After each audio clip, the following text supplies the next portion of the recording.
Hey there, Cancer. Welcome to Seven Scorpion Tarot. I am your host with the most, and I want to welcome you to tonight's reading. So, tonight, the full moon, I think, is now in your sign. It was cusping today in Gemini and Cancer, but I think it is now officially in your sign. So, I wanted to see what might have come up, from the new moon in Sagittarius just a couple weeks ago. Um, I'm thinking since we are talking about the sign of Cancer here, this might have some heavier emotional themes. And since the moon is in your sign right now and your ruler, it might have some extra emphasis on on the emotional themes. So I've got the Last Unicorn tarot deck out here. This was my Christmas present to myself. I'm very excited about it. Last year I had put off what I wanted to get for myself and then ultimately never got it. So this year I made a point of getting this for myself. So I want to get a few cards, for self, shadow, and ego, and then we'll pull from this Moonology deck. This is the Messages Oracle. So let's see.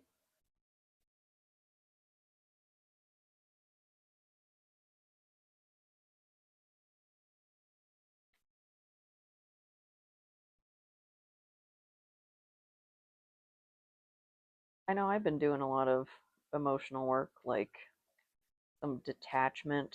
Uh, you know, I deal with chronic health issues and whatnot, and I find detachment a skill that I am ever honing, honing and exercising and practicing, and not always being perfect at. Because it's tough, dealing with that stuff. It kind of ruins, like, well, it gets in the way of pretty much everything. Let's see, a card for the self.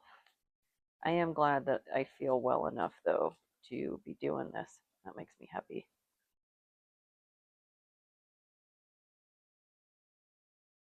I feel like my cards have been staring at me like, hey, we're here. We're here. We're ready. We're waiting.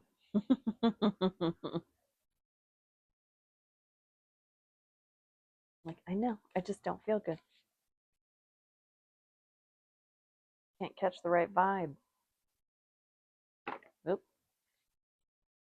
Man, that's a huge chunk of them. I'll take the bottom one if I can get it.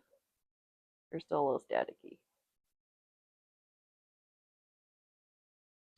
Knight of Coins in reverse.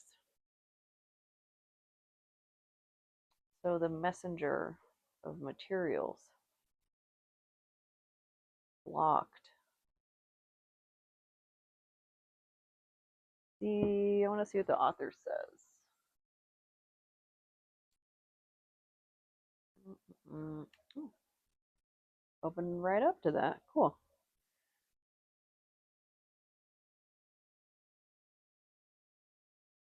So reversed. Monotony may have you champing. Oh, like what horses do with the little, like, the bit. Okay. Monotony may have you champing at the bit if you are unable to introduce elements of excitement into your life.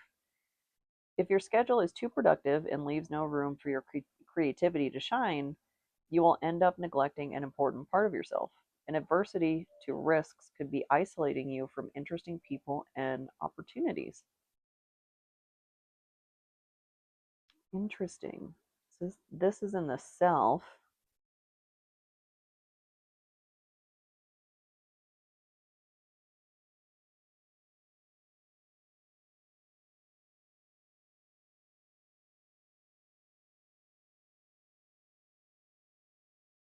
This feels very inner child like.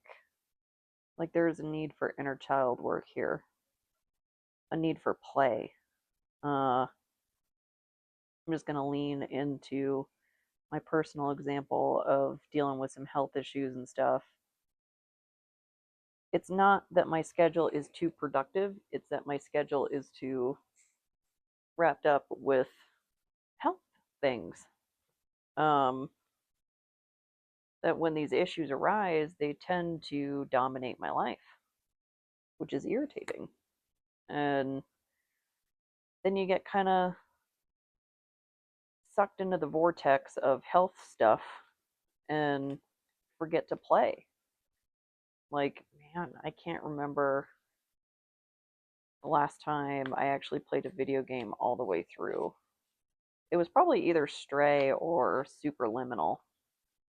Um, but I keep picking up games like I'll start them and then I stop and then I start them and then I stop and then I can't remember what the heck's going on. And because, like, when you feel bad, sometimes the best I can do is like a few levels on Tetris, you know? And the digital screen might be too much for my eyes, dealing with like light sensitivity stuff. Um, so I might have my ears in a book, in an audio book, and I might be knitting or something or cross stitching because that's a little easier on my eyeballs. Which those are great activities. Those are very creative, but it's not play necessarily. Like it's a slightly different activity. Um, this could be reinforcing just the need for silliness, like fun time, goofing off, and like really goofing off, like with your friends, with your buddies. Because I can goof off plenty here at home. I find a video game to play or something, or I can doodle, have a little art therapy or something. But I don't know. It's not the same as like when we were kids and we were like playing pretend and stuff. And to get that element of play and creativity in there. I don't know. Something to chew on. But we'll get a card for the shadow. You get a little more insight. Maybe the get at what the emotional issue is, potentially.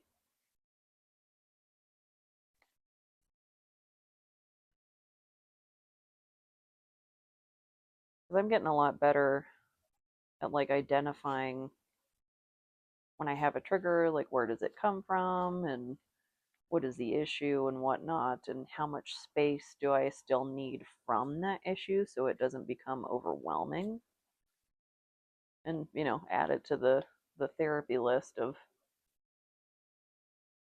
this is as much depth as I can get into this on my own before I start to like panic.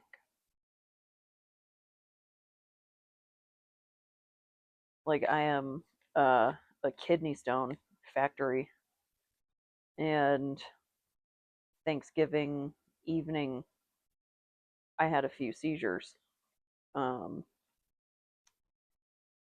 which I think knocked one to two of them loose. Ah, just like one thing after the other. And so I've been combating um, those, like just the symptoms of those, and man alive, those are some serious, like deep body, visceral pain. Like I got that quintessential, like I feel like I've been shot through the lung. I'm really glad I was already sitting down. I was like, oh, here we go. I'm in for 2 to 3 weeks of pain, um, minimum, and I have to be really mindful of PTSD symptoms due to medical trauma because my first brush with kidney stones um, was sepsis, emergency surgery, and blood clots in that order. And oh my goodness, what a way to be introduced to kidney stones because I just drove myself to urgent care and was like, I can't stop barfing and I have a fever. This has been going on for a few days. And then they did their tests and whatnot. The doctor came back in kind of wide eyed and he was like, you have sepsis. You need to go to the hospital. Who drove you? And I was like, me. Why do you ask? Apparently, I shouldn't have been in good enough condition to drive, but that's, I guess, the wonderful world of dissociation with PTSD that I can tolerate intolerable levels of physical stress. Not that I should, that is ill advised. That's not an advisable state to be in. I've rarely been that sick in my entire life. Actually, I don't think I've ever been that sick in my entire life. I just, like, my brain refused to recognize it in a way, if that makes sense. It's like my brain was protecting me from that experience, which might have made it worse.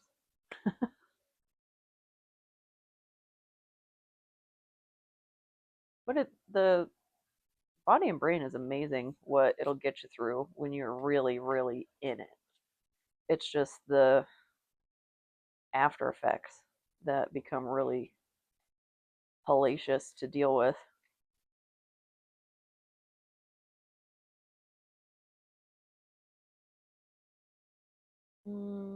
That's two, but I feel like I'm going to take them. Ooh, the devil and the tower. Hmm. Wow. Such cool cards.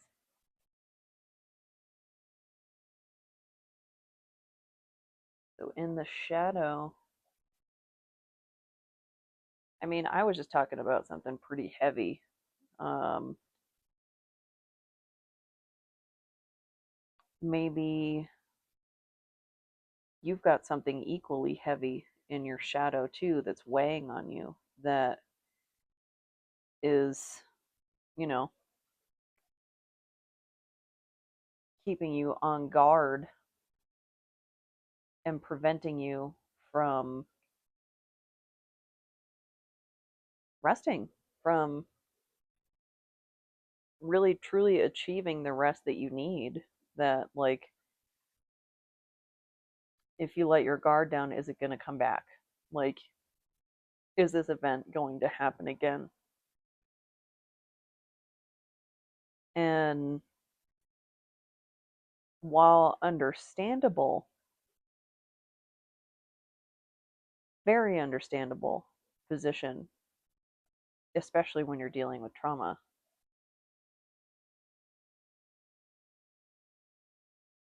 it's not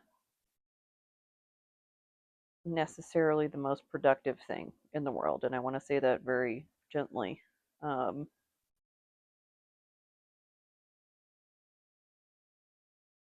you can only take things as they come. And you survived it the first time. If it happens again, which I hope it doesn't, whether it's what I went through, what you went through, whatever it may be, you have survived 100% of the things that have been thrown at you so far. Sheathe the sword. You can keep it on you, if it makes you feel better. I don't see any harm in that, in having it a tool available to you to protect yourself with. It can be sheathed. It can be put in the tool bag. It's okay. I'll start shuffling for the ego. Um, and working with your behavioral patterns too. Like, one of the things that used to make me feel safe and still does, depending on, the circumstances and whatnot, the pocket knife is having that on my person.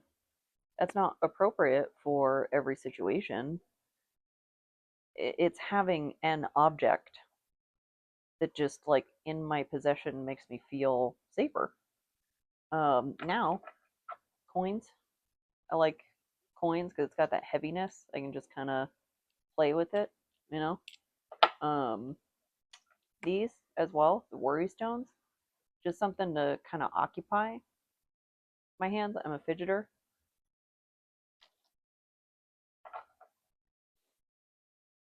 I find those helpful. Um, I mean, heck, I fidget with my chapstick too. That'll work. Whatever works for you.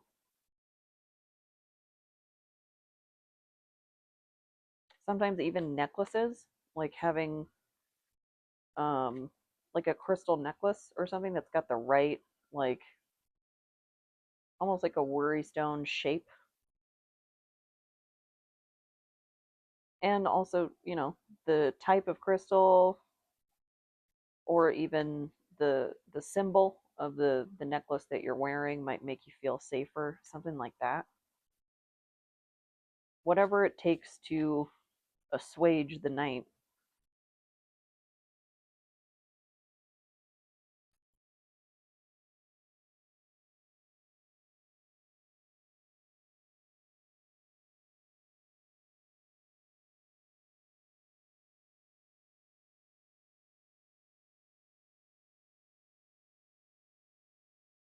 But living in survival mode,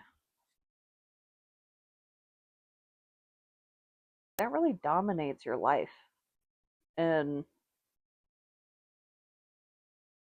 it's not out of necessity. Like, I totally understand that. It just it becomes maladaptive at a point. So hopefully you can find objects or friends or environments, spaces that make you feel safe and help you sheathe that sword. And social circles and friends and whatnot that make you feel comfortable in play, whether that's, you know, a game or drawing, something like that. But just people that make you feel safe no matter what stage you're in, whether you're in survival or in play mode. Because those things are going to fluctuate, throughout your life.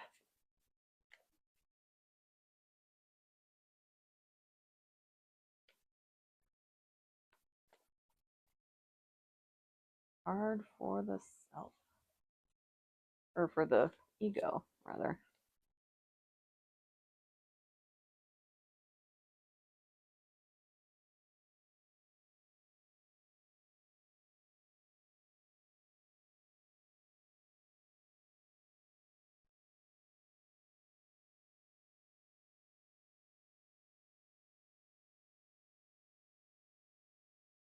Ooh, going with that sideways one.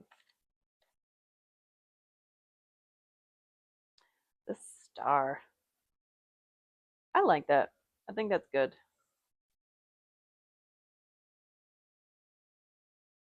And that is Aquarius energy, so very apropos timing for freshly being into the age of Aquarius. But that to me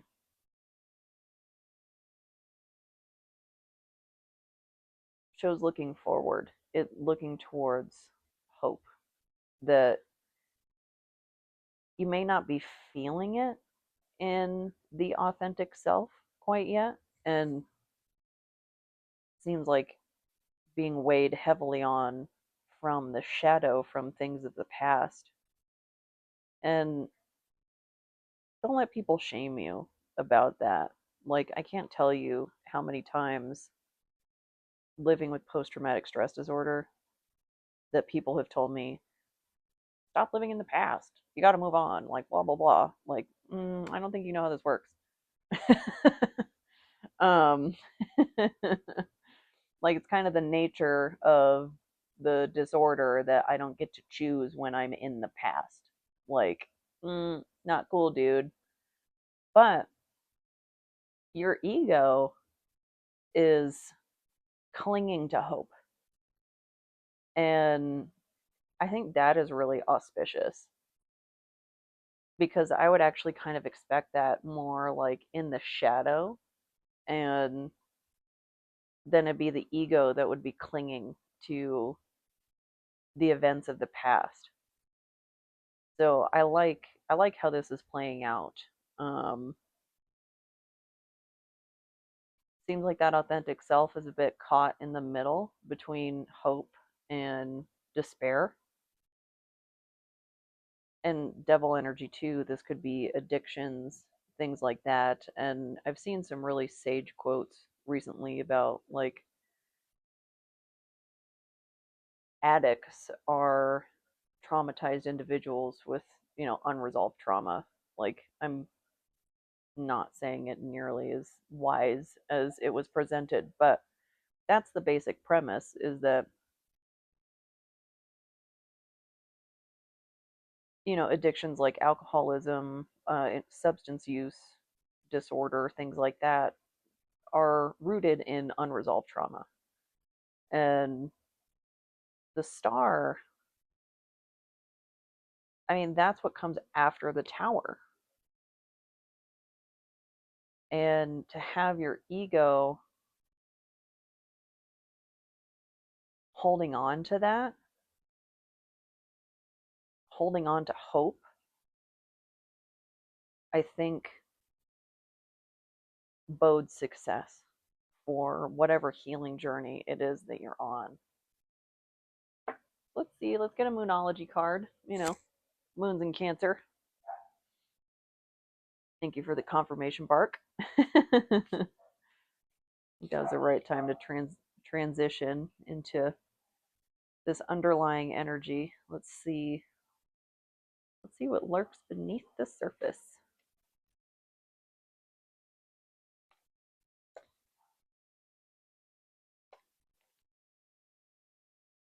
Oops, sideways card. That by itself. Nope, that's like three of them.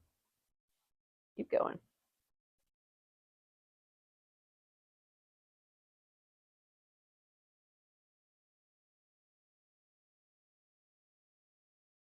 And if anybody's curious, I got the last unicorn deck off of Etsy.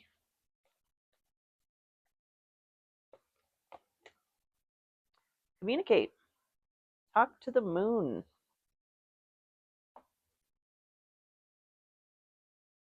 That's a really pretty card. So go out to the desert and scream at God. That's what I'm getting from this. Um, actually, do just want to read this intuitively. Maybe, maybe you do need to do that, whether literally or figuratively. That you need to let it out, and the moon, Luna, Celine, she's always there to listen. If you have no one to talk to, there's always the moon. And you can just let your feelings out about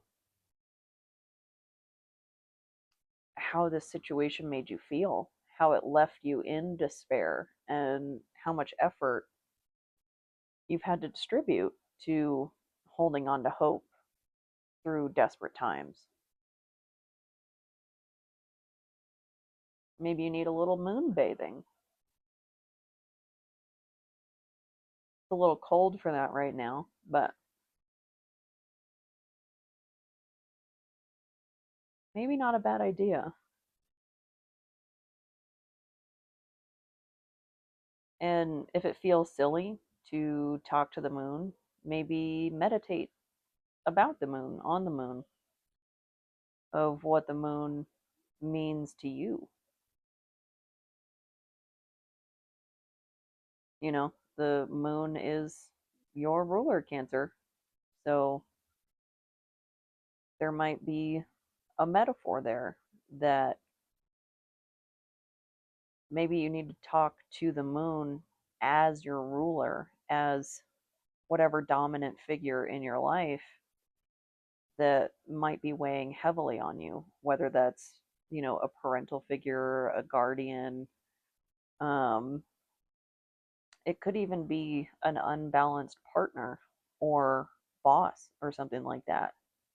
Like just something that's dominating your life.